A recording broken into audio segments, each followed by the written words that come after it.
Alger 1970, Alger 8 ans après, Alger, un nom qui n'est pas encore dissociable de ce que l'on appela alors pudiquement les événements.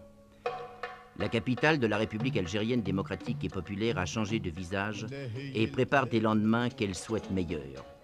Parmi les 10 000 étudiants qui fréquentent l'université de la capitale, seront choisis les cadres du pays. 10 000 étudiants, c'est un chiffre frappant pour un pays neuf, mais il faut constater 40% d'échecs la première année. L'Algérie entend former 8 300 universitaires diplômés au cours des 4 prochaines années, ainsi que 26 000 bacheliers. En 1977, l'analphabétisme chez les jeunes aura disparu. Pour l'instant, le pays compte un médecin pour 8 000 habitants. La relève s'impose de toute urgence.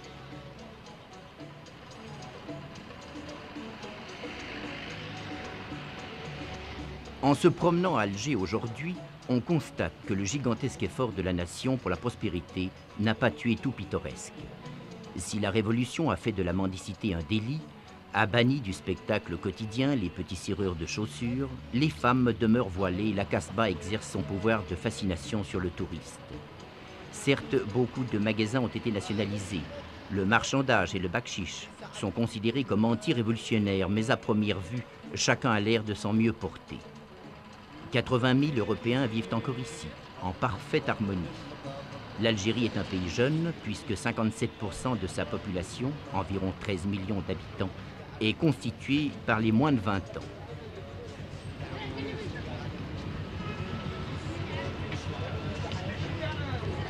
L'islam est la religion d'État, mais l'on dénombre aussi 70 000 chrétiens et quelques milliers d'Israélites.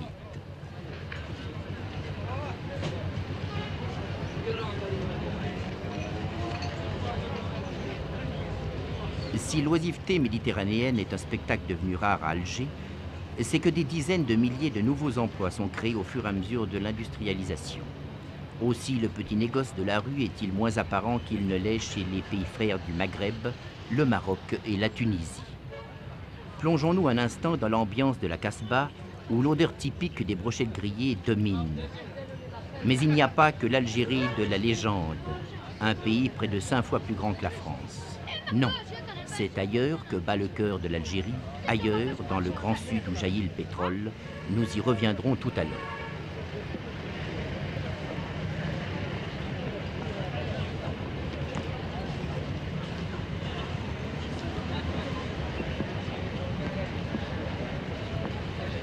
Une population disciplinée, parfaitement consciente du rôle qu'elle est appelée à jouer dans l'édification de l'État algérien, exemple frappant d'efficacité, encore que beaucoup reste à faire.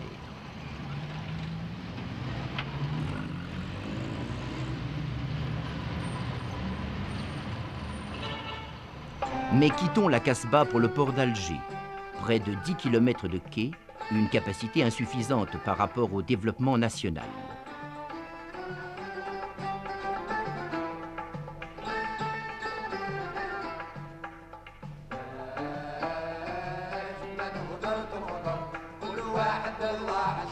Nous y voici, des grues, des réservoirs pour 100 000 hectolitres de ce vin d'Algérie bien meilleur bu sur place qu'exporté. Embarquons-nous pour Annaba.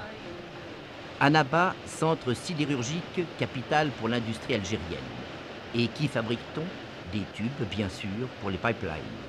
100 000 tonnes de gazoducs et d'oléoducs sont fabriqués ici chaque année.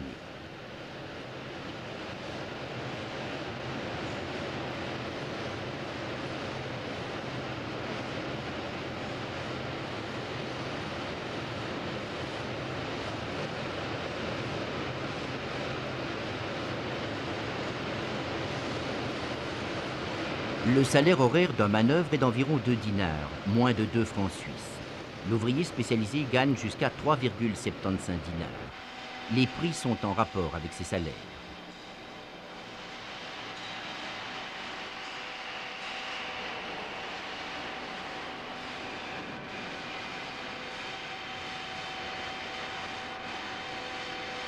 C'est en 1969 que le président Boumedienne a inauguré ce centre sidérurgique, projet clé de la nouvelle industrie algérienne. On y produit actuellement 400 000 tonnes d'acier par année. production qui doit tripler si les objectifs du plan sont atteints.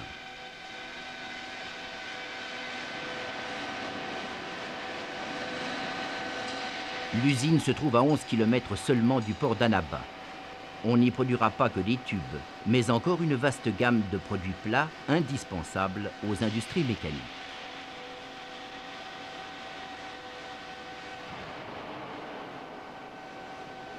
C'est grâce à l'aide de divers pays, dont l'URSS, que cette usine a pu être érigée.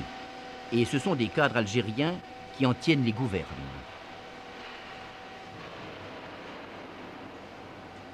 Le pétrole maintenant, véritable providence pour l'Algérie. Qui dit pétrole algérien dit Hassim Messaoud. Nous y sommes. Le gisement pétrolifère, découvert en juin 1956, s'étend sur 40 km de côté. Il est exploité par 2 sociétés. Actuellement, dans la partie sud, il existe 140 puits forés, dont 120 sont producteurs. 10 puits servent à l'injection de gaz dans le gisement pour favoriser l'exploitation. 10 autres puits périphériques, forés pour délimiter le gisement, sont à sec. Le gisement lui-même se trouve à moins 3300 mètres de profondeur dans une couche de grès cambrien. Ce grès est imprégné d'huile. La pression sur la couche pétrolifère est de 480 kg par centimètre carré, ce qui explique que le pétrole d'Hassim Messaoud est éruptif. C'est un des meilleurs pétroles du monde car il ne contient pas de soufre. Sa densité est faible. Il est intéressant de noter également que pour 1 mètre cube de pétrole extrait, on obtient 220 mètres cubes de gaz. La réserve d'Hassim Messaoud est estimée à 30 ans environ. Hassim Messaoud signifie le puits de Messaoud. C'est le nom d'un chamelier qui, il y a une centaine d'années, l'avait foré. Bien entendu, lui cherchait de l'eau.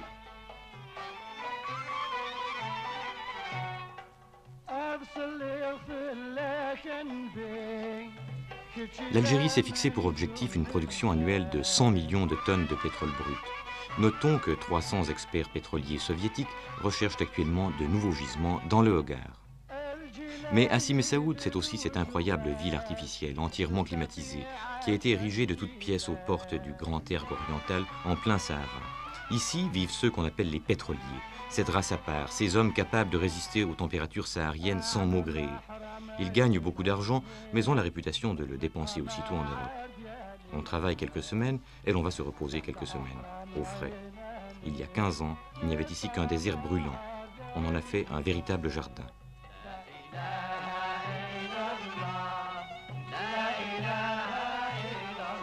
Plus au nord, nous traversons la région des oasis.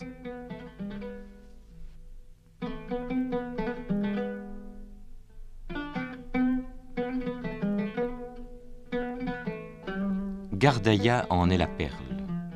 Comment une telle merveille est-elle possible? La réponse, l'eau. Il y en a beaucoup au Sahara, ou plutôt sous le Sahara. On estime que cette nappe d'eau s'étend sur 800 000 km², qu'elle serait donc pratiquement inépuisable si elle était exploitée. L'eau elle-même est magnésienne, donc impropre à la consommation. Mais Gardaïa est la preuve que cette eau peut faire pousser une végétation très riche. Où il y a de l'eau, il y a végétation. Où il y a végétation, il y a l'homme. Mais au cœur de l'été, il arrive que l'eau se fasse rare à Gardaïa. La population abandonne alors son activité pour se rendre dans la ville d'été, distante de quelques kilomètres.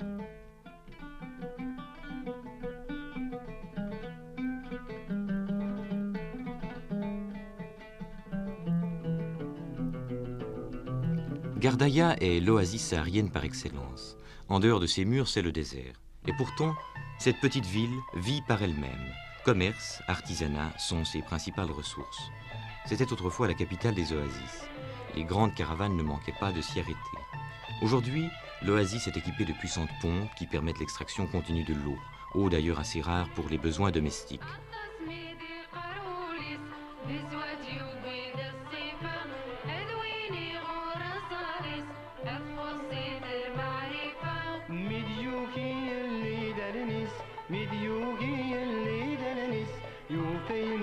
Les murs des maisons sont particulièrement épais ici, et l'on voit relativement peu de monde dans la rue sur le coup de midi. Une brève promenade en pleine chaleur est une véritable épreuve physique. Aussi, les arcades où sont installés les commerçants, les souks, rendent-elles la vie quotidienne plus agréable. Gardaïa fait partie du circuit touristique classique de l'Algérie.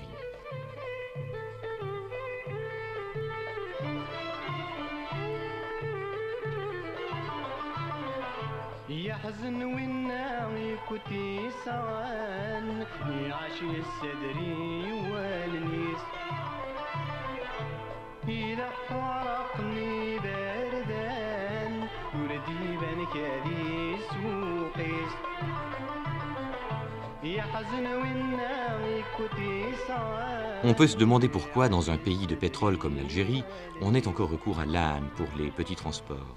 Cet animal présente de nombreux avantages sur la mécanique la plus perfectionnée. Point n'est besoin d'usine pour sa production, réparation et vidange sont spontanés. En outre, l'âne est relativement silencieux et non polluant.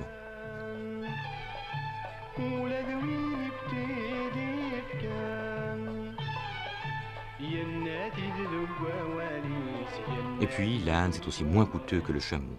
D'ailleurs, on voit assez peu de chameaux en Algérie aujourd'hui.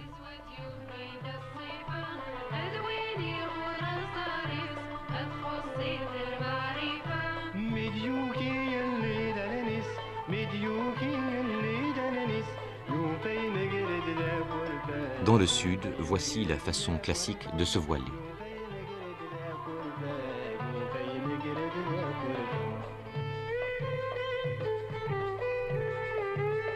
Si vous avez un peu chaud en regardant ces images, entrons dans la ville d'été.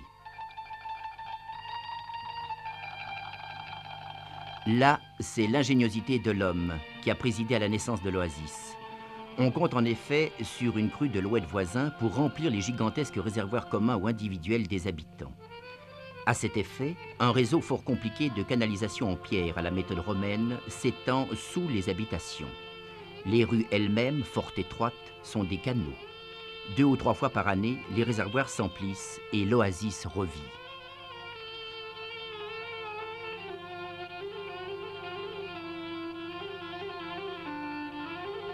Avant la crue, les canalisations doivent être réparées et entretenues, car elles s'emplissent d'un sable très fin, particulier au Sahara. Cheminons quelques instants dans ce dédale de ruelles-canaux. Mais nous n'aimerions pas terminer ce bref survol de l'Algérie sans vous faire partager la beauté d'un folklore authentique. Un folklore qui existe non pas pour quelques touristes, mais un folklore vécu. Nous vous convions donc à cette petite fête du Sud, typique de la tradition algérienne. Une de ces petites fêtes impromptues que vous aurez la possibilité de voir si vous choisissez de visiter l'Algérie qui, 8 ans après, est devenue terre de beauté et de paix.